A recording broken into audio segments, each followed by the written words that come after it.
Well, hello everybody. Welcome to another episode of Cindy is in the car with some weird sunlight on her face, especially considering that it is just past the time change here in the US, and so the daylight is all sorts of wacky. However, I decided that I was going to do another car chat, and I almost think I'm going to start calling some of these consumerism car chats because a lot of them tend to be this particular kind of topic.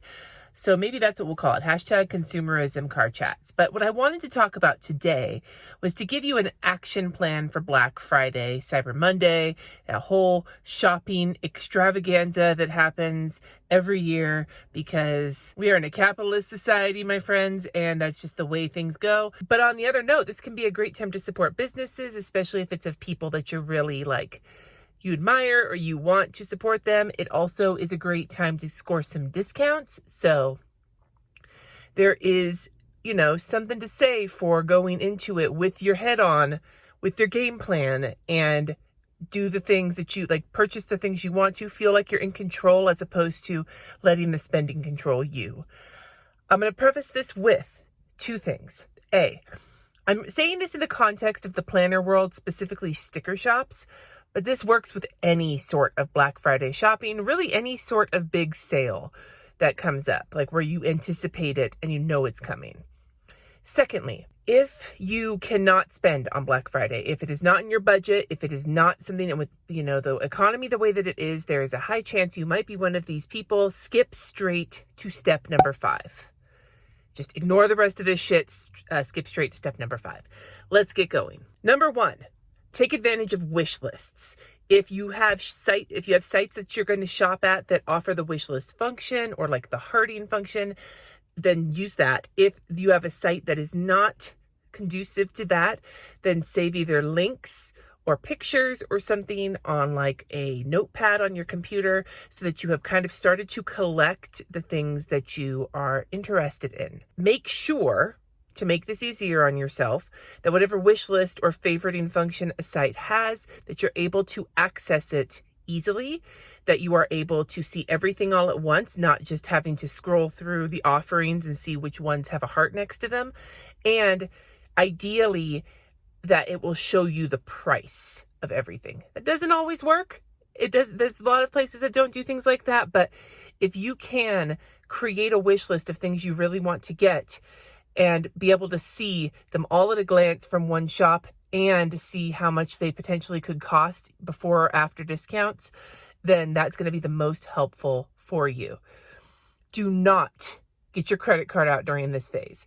If you have credit card information in your computer, delete it. Just do not allow yourself to buy during this phase. This is purely window shopping, but window shopping with a plan. Step number 2 is to weed out your list.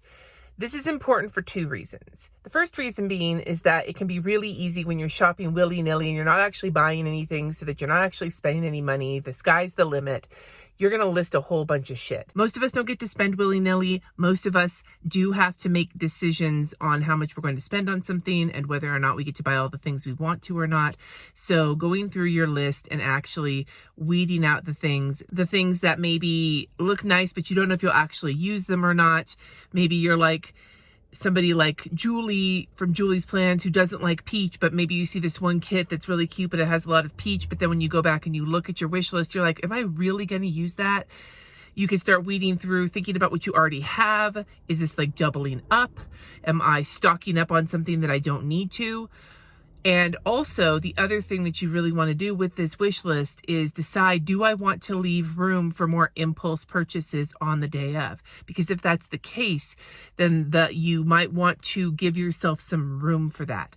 And by doing that, maybe thinking like, okay, well, this is everything that's available, but do I like this a lot? Or do I want to kind of hang on to this, but think if there's something better, this will be the first one to go?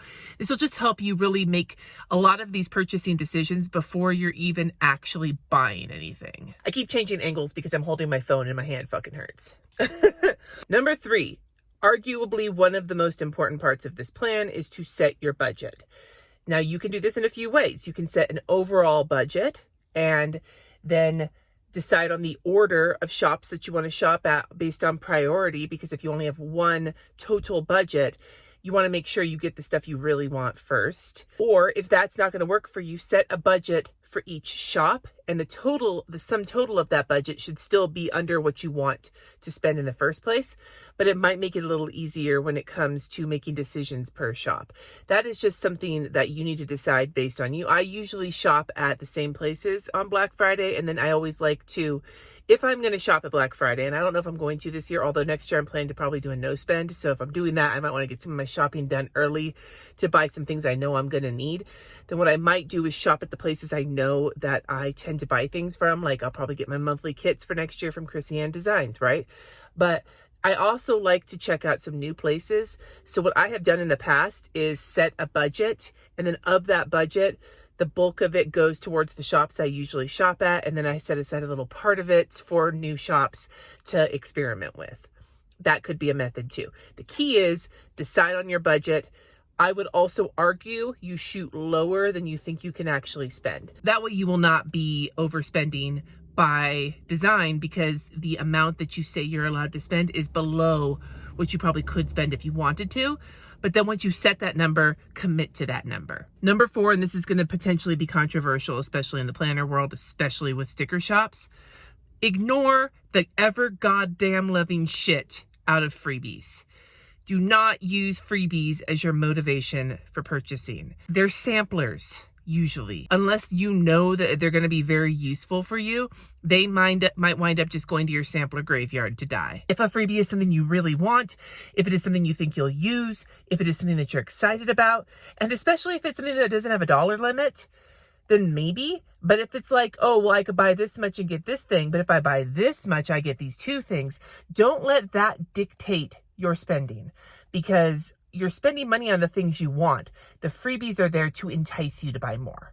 So remember that and try to be discerning when it comes to how you interact with freebies. And then finally, step number 5, and this is where if you have no money to spend, you don't plan to spend on Black Friday, this is your step as well, but this is for everybody. Unfollow, silence, delete all of the shops when you're done shopping.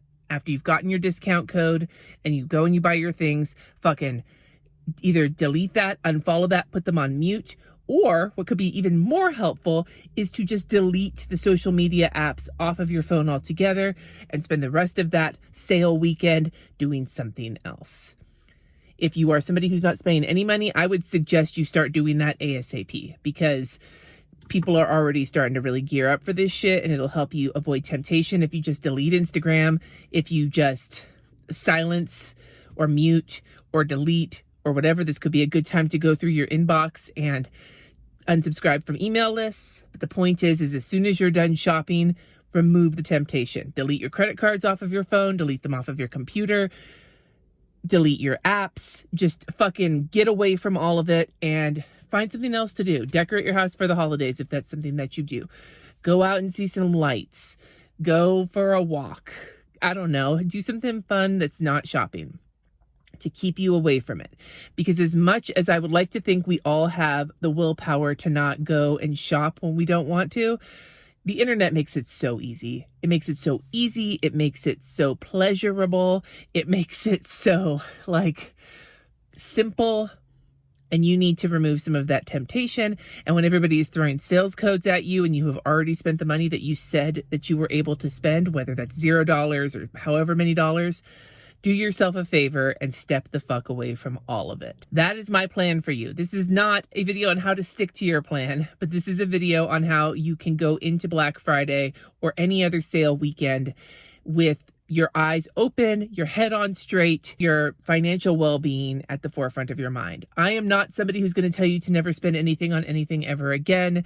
I know that that's not always realistic. We're not all minimalists. We're not all in that position. And like I said, if I do a no spend next year or a low spend, then I would like to get some of the things I know I'm going to use ahead of time and then commit to using those things.